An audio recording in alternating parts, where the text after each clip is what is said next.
Selamat pagi anak-anak, kita ketemu lagi dalam pembelajaran daring.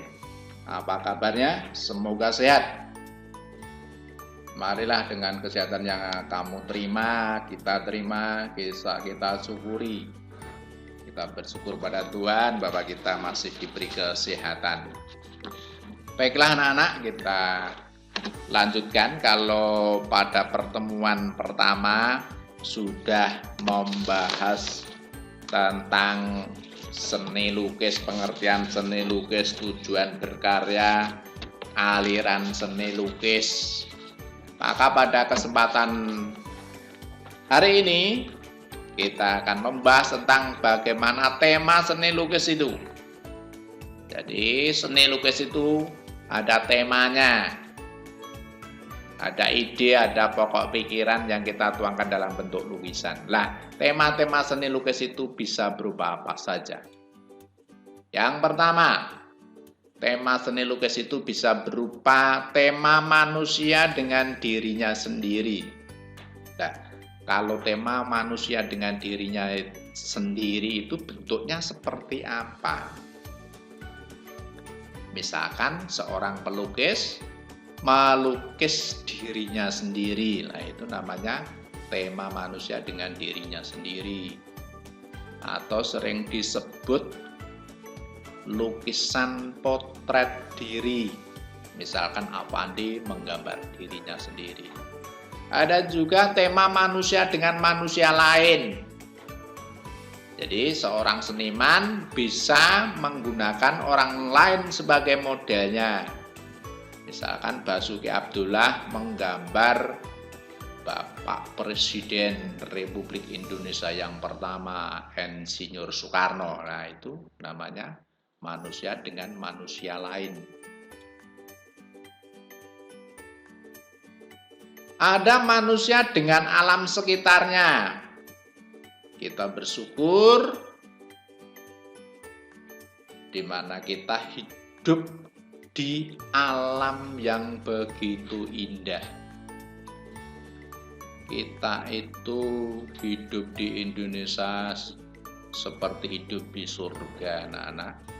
Mengapa demikian? Coba kita lihat. Kita bisa menikmati keindahan pantai.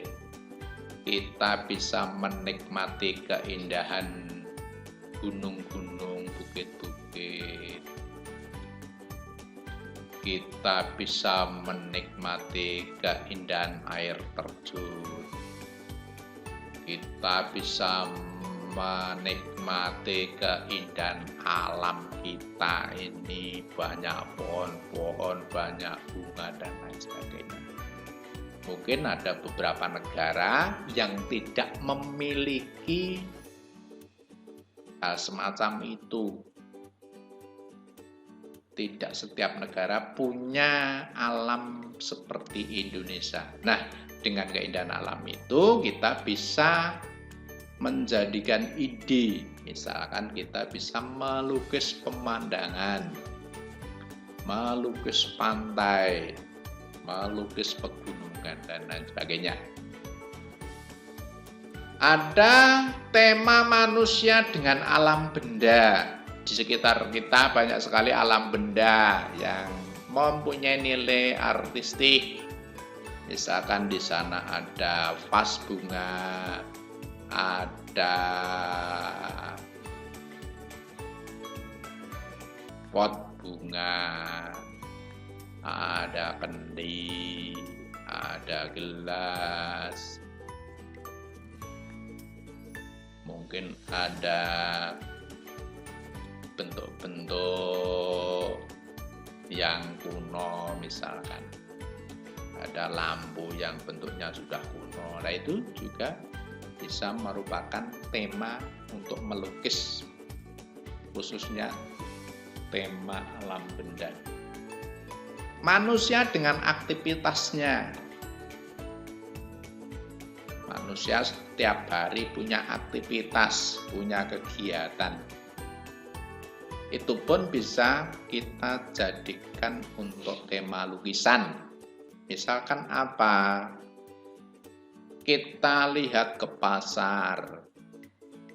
Di sana banyak penjual, di sana ada buruh-buruh gendong, di sana ada pengamen, dan seterusnya. Itu pun bisa dijadikan tema lukisan. Jadi manusia dengan aktivitasnya, banyak kegiatan aktivitasnya. Juga manusia dengan alam khayal. Alam khayal itu apa? Alam khayal itu adalah pikiran yang tidak nyata, yang aneh-aneh. Jadi kadang-kadang manusia itu punya pikiran yang aneh-aneh yang di luar nalar manusia itu sendiri. Lah itu namanya alam khayal. Contohnya seperti apa? Misalkan ada lukisan yang berupa manusia bisa terbang. Lah itu kan alam khayal. Manusia tidak punya sayap kok bisa terbang. Tapi dalam lukisan ada. Ada juga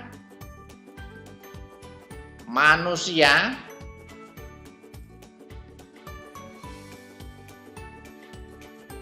dengan kepala manusia tetapi badannya mungkin hewan.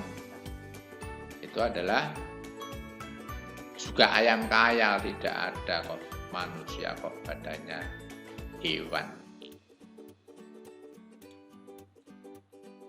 Atau juga misalkan di sana ada sapi tapi kok daunnya atau telinganya itu berupa daun pisang. Nah, itu termasuk khayal juga, misalkan karya Ivan Sagita. Nah, itu adalah tema-tema seni lukis yang bisa dijadikan untuk bahan dalam kita berkarya. Nah, anak-anak, itu yang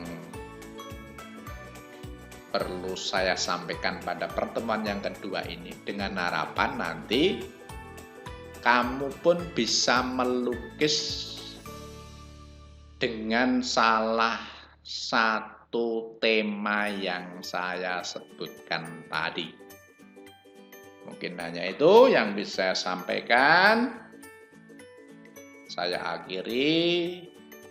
Sampai ketemu pada pertemuan berikutnya. Dan saya akhiri, selamat siang. Terima kasih.